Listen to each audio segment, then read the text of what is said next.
The numbers are just staggering. Mm. 15 billion pounds. Yeah. That's the sheer size of the UK iGaming market. You look at it from 30,000 feet, and it seems like the most perfect, stable cash cow in the entire world. It's the ultimate paradox, really, and that's why we felt we had to do this deep dive. You've got this colossal, globally recognized revenue engine, Yeah. but when you pull back the curtain, it's arguably one of the most punishing, compliance-heavy markets for any operator trying to make a real profit. Exactly. And before we get into that paradox, let's just frame this for you. We are the Gambling Databases research team. Right. And our whole job is to deliver these in-depth, data-driven analyses of the global iGaming landscape. We look at everything: regulations, tax, player experience. And crucially, the conditions for operators. So our mission today is to take our latest country report on the UK and we'll walk you through it. Everyone calls it the gold standard of regulation, but our goal is to show you the severe hidden costs and critical risks that are baked into that standard. Risks that basically make it impossible for anyone but the absolute giants to thrive. High revenue for sure, but a brutal business environment. Let's jump in. Okay, so let's unpack that foundation. The big selling point for the UK is that it's fully legal, it's stable. Totally. It operates under the Gambling Act 2005, and everything is policed by the UK Gambling Commission, the UKGC. That legal clarity alone is a huge draw, right? Especially for anyone trying to avoid those tricky gray markets. It is, but that stability is built on one single non-negotiable principle. Yeah. Consumer protection. Yeah. Minimizing gambling harm. And that's not just like window dressing for them. Not at all. It's their entire ethos. They see themselves as a consumer safety organization first, and maybe a business facilitator a very distant second. So what does that actually look like for an operator on a day-to-day basis? What's the compliance headache like just to keep the lights on? It means ironclad compliant from the second you go live. Right. Every single licensed operator has to have stringent Know Your Customer or KYC protocols. And anti-money laundering, AML, checks. Exactly. The age verification has to be incredibly robust. But the biggest operational piece is compulsory participation in GamStop. And for anyone who isn't familiar with that scheme, what does it actually require? GamStop is the national self-exclusion scheme. So if a player signs up for it, they are instantly blocked from every single licensed operator in the country. Wow, every single one. Every single one. It's mandatory for operators, and it's a critical tool they use to protect vulnerable players across the whole ecosystem. So that's a huge lift for the operator, but here's where the market gets its real appeal for the consumer, right? The fact that winnings are tax-free. That's the central marketing point. Because the player keeps 100% of their winnings, it just naturally encourages higher turnover, higher engagement. Which is why the market is so enormous in the first place. It's an incredibly compelling proposition for the user. And that's why, despite all these obstacles, you still see over 200 licensed online casinos and bookmakers operating there. So speaking of those obstacles, what about just getting in? If you're a foreign company, how hard is it to get that golden ticket from the UKGC? The process itself is It's rigorous. It takes about 16 weeks on average. Foreign companies absolutely can get licenses, but they have to demonstrate total operational transparency. And they need people on the ground. Yes, you Yeah. have to appoint local contacts, often lawyers or compliance experts who are directly responsible for liaising with the regulators. And of course, there are rigorous financial checks. Now, we often hear about the application fees being low, but what's the real sort of surprising initial cost that hits people? That's the hidden barrier to entry. The official fees might be, a few £1,000s up to maybe 40,000. Okay. But the actual required cost for all the legal consultation, for building the compliance architecture, for paying those local contacts, that often exceeds £150,000. Wait, 150 grand before they even look at your application. Exactly. You're paying six figures just for the right to submit your paperwork. And that high upfront cost is, believe it or not, just the appetizer. When we look at our internal metrics, the tension becomes so clear. Right. We rate the player access score, so how attractive the market is for consumers, at a very high 9.0 out of 10. Which makes sense. But the operator ease score, that plummets to a really worrying 5.1 out of 10. That is a jarring drop. From 9 down to 5. That means operators are just struggling to function without tripping some kind of compliance wire. Right. Where does the cash start bleeding out? You have to start with the tax burden, which is, it's profoundly punitive. Okay. Operators face the remote gaming duty, the RGD, which is 21% on gross gambling revenue for casino games. And sports betting is a bit different. A bit. That's under the general betting duty, which is 25% on gross profit. And as if that wasn't enough, there's something new coming next year. Yes, starting in 2025, there's a new statutory gambling levy on GGR. It's replacing the old voluntary model. But here's the calculation that just destroys margins. Go on.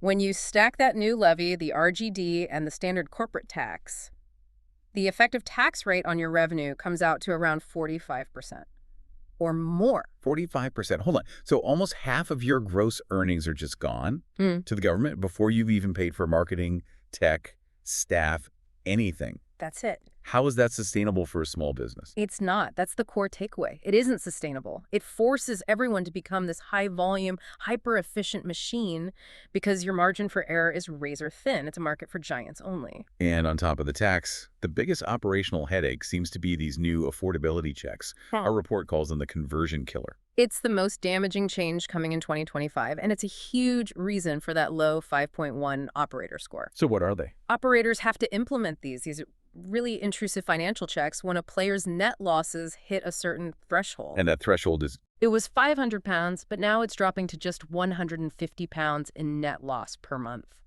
£150 a month. I mean, that's going to catch almost anyone who plays regularly. What happens when I hit that limit? The operator is legally required to step in and demand a source of funds verification. They are forced to ask you for private financial data bank statements, pay slips, that sort of thing. I honestly can't imagine a more instant way to make a casual customer click the log out button and never come back. Exactly. For most casual players, being asked for a bank statement after losing £151 is a massive invasion of privacy. It's a showstopper. You just lose them. You lose them. We're seeing huge drop-offs. And for operators who rely on that small segment of higher spending VIPs, it's catastrophic churn. Those accounts just get blocked pending review and they never return. So it's a regulatory choke point that also creates this massive operational burden. You have to staff up just to handle all these manual checks. Precisely. That 5.1 score isn't just about tax. It's the unceasing manual intervention required just to stay compliant. What about other limits? We saw some really tight stake caps, too. Oh, yeah. The stake limits are punitive. They severely limit revenue. Online slots are now capped at a £5 maximum spin for anyone over 25. And even lower for younger players. Brutally low. It's a £2 maximum for the 18 to 24 age group. It basically turns a high roller activity into pocket change. And one final thing on payments, the credit card ban. A crucial one. Since 2020, credit card deposits have been completely banned. You cannot process them. It just further tightens the screws on operators. Okay, we've laid out all the operational pain. Let's shift to the consumer base that somehow justifies going through this regulatory gauntlet. Why do they do it? Because the customer base is just. It's enormous. It's digitally sophisticated and it's financially stable. The scale is the ultimate lure. You're talking about a UK population of around 69 million. And the digital adoption rate is the engine behind all of this, isn't it? Absolutely. Internet penetration is over 97%. Mobile device usage is just behind at nearly 93%.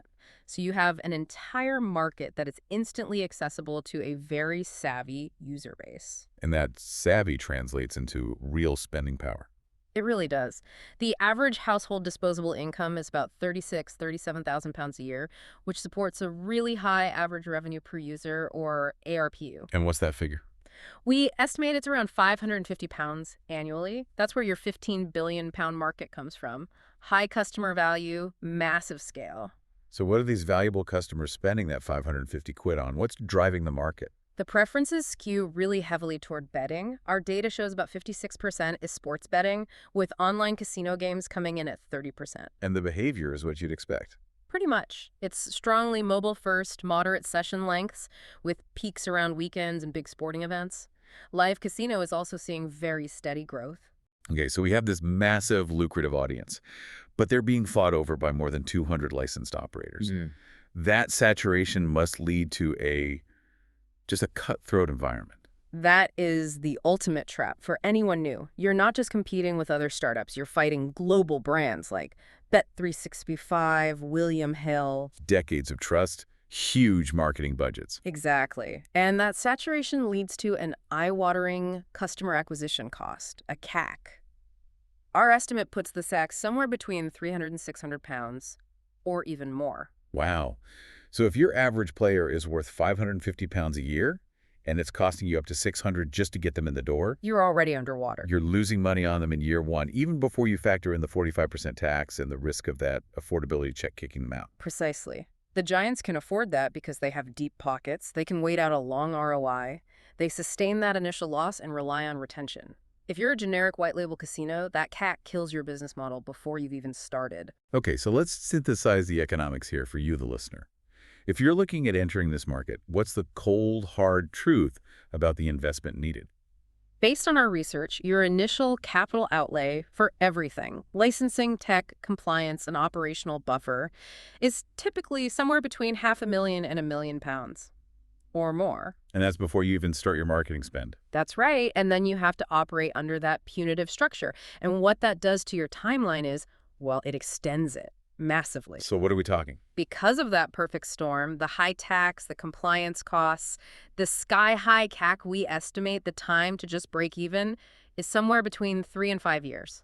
3 to 5 years just to get back to zero. And the time to a positive return on investment often exceeds 5 years. That's not a business venture. That's a half-decade strategic capital commitment.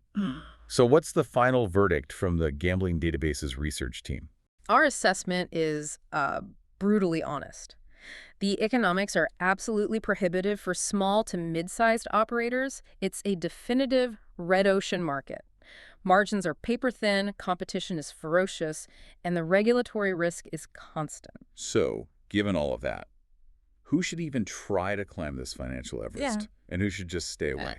Our source material is really explicit here. You should only consider entry if you are a major, established global brand with very deep pockets. We're talking 10 million pounds plus. And you're looking for that stability above all else. Right. Or maybe if you own some proprietary tech that gives you a genuine edge and you can stomach that 5 to 7 year ROI horizon. And the warning list. Yeah. Who should absolutely avoid this trap? Definitely avoid if you are undercapitalized, so a budget under, say, 2 million pounds.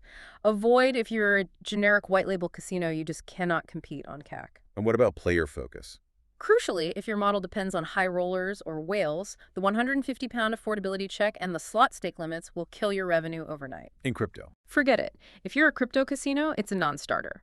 Crypto is not a standard regulated payment method there. At the end of the day, the UK is the ultimate example of that fiction between world-class consumer protection and, well, running a profitable business.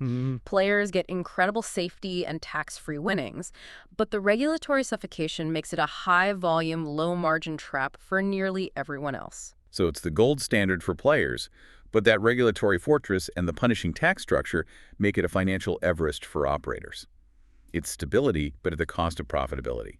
For the full text of this and other country reports, which offer a deeper look into the global iGaming landscape, visit our website at gamblingdatabases.com.